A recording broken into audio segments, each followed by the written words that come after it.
So the Pittsburgh Steelers finally win a game again, beating the New Orleans Saints 20-10. And today we're talking offense and defensive player of the games. Please hit that like and subscribe button. Don't forget to ring that notification bell. That way you're notified of all our daily content, weekly live, and special guests. With that being said, guys, I'm Daniel J. This is State of the Steelers, and welcome to the Huddle.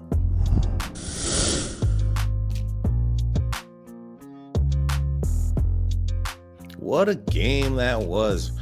I really enjoyed this game against the New Orleans Saints. Pittsburgh Steelers really took control with the running game. I think that took the only offensive game plan was to run the ball, especially after Kenny Pickett went down with an ankle injury.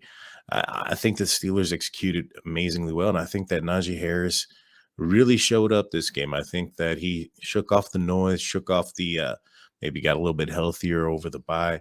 And it really showed up. And from our offensive MVP of the week, I'm going with Najee Harris. Najee Harris was 20 carries for 99 yards, almost 1 yard away from breaking that, getting that triple digits. But, 20 carries, 99 yards, 5 yards per average, and along with 36 yards. And I'll be honest with you, when that 36-yard run came through and Najee went down, I was pretty concerned. It looked like it was potentially a head injury. Fortunately, it wasn't the case, and he was able to return and be dominant throughout the remaining portion of the game. I think that the 1-2 punch between Najee Harris and Jaylen Warren is going to prove pivotal for the Pittsburgh Steelers this year. I really like this combination and what they're able to do. It's a change of pace that is still very physical. It's not a home run hitter of any type, but you have two different type of backs that play very physical. And I think this is boding well for the Pittsburgh Steelers. I think Jaylen Warren is doing fantastic things still, but my player of this game offensively is going to be Najee Harris. He was one catch away from really putting up some numbers. That one pass that he almost brought in from Kenny Pickett into the end zone there. That was a difficult pass even for a wide receiver to come down with a safety coming over the top and applying, that pressure there on top of him, knowing that he was going to get hit. And yet he still almost was able to come down with the ball. But what he was able to do on the ground was fantastic. There wasn't that shake and bake stuff.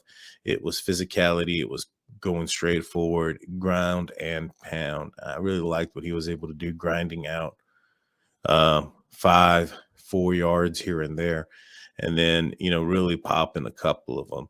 The Pittsburgh Steelers ended up with as a team rushing for 217 yards. Wow, that's impressive. You had Kenny Pickett rushing, 8 times for 51 yards. Jaylen Warren 9 times for 37. George Pickens had two runs. One was, 2 big runs. One of them was one for a touchdown that was short, but the other one was a long run as well. So he had 23 yards. Derek Watt had a 5-yard rush, or 2 rushes for 5 yards. I'm sorry. And Steven Sims had 2 rushes for 2 yards. So in total, the Pittsburgh Steelers were 43 carries for 217 yards, 5-yard average, 2 touchdowns with a long of 36. That is fantastic. That's what I like to see. I think this is what the identity of the Pittsburgh Steelers should be, especially with, some of the inexperience that you have in some of these key positions when it comes to the passing game. You're looking at the quarterback being a rookie, and you're looking at, George Pickens emerging as a possible number 1, but he's also on his rookie year as well. And so, running the ball and gaining and really taking control of the game is really where I think the Pittsburgh Steelers need to focus. And so for this game, offensive MVP, Najee Harris. Now, defensively, it's almost 2 parts. It really is. I mean, you look at what the defense was able to do in totality. Coming up with 2 turnovers, coming up with a few sacks here and there.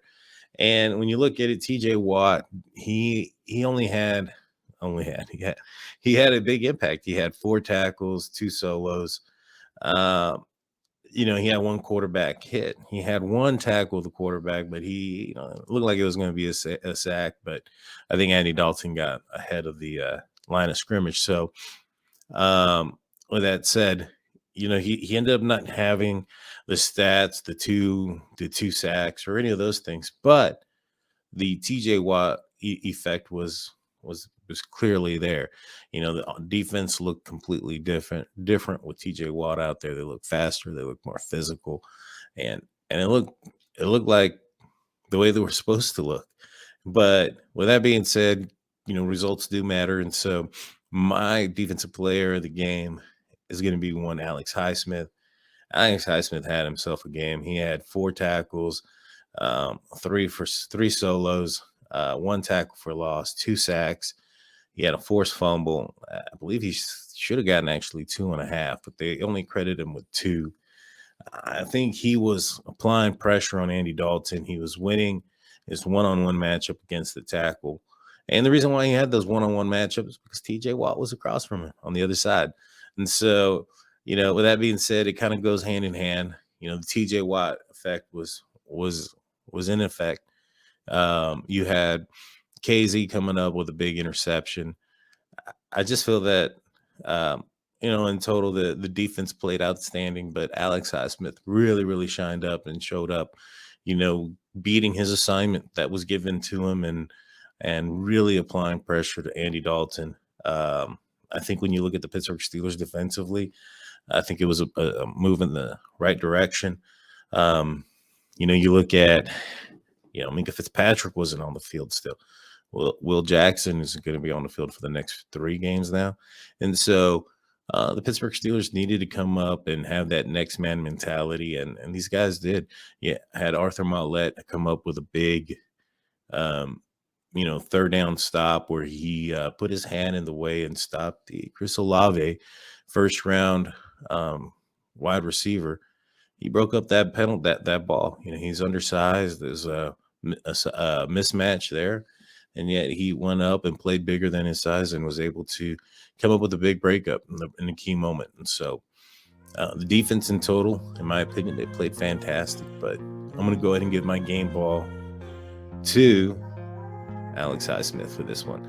And so these are my players of the game. You got Najee Harris. You have Alex Highsmith. Let me know in the comment section, guys. Who do y'all think, or who y'all's offensive player of the game and defensive player of the game? Let me know. Please don't forget to hit that like and subscribe button. Also, tackle that notification bell. That way you're notified of all of our daily content and weekly lives. Congratulations again to Mr. Elon for winning the tickets to the Vegas Raiders versus Pittsburgh Steelers game on Christmas Eve. We'll be giving away more tickets, probably not till next season. But you want to be a part of that. You want to be a part of the channel and be a part of the growth. Just hit that like and subscribe. So with that being said, guys, I'm Daniel J. This is State of the Steelers. Peace.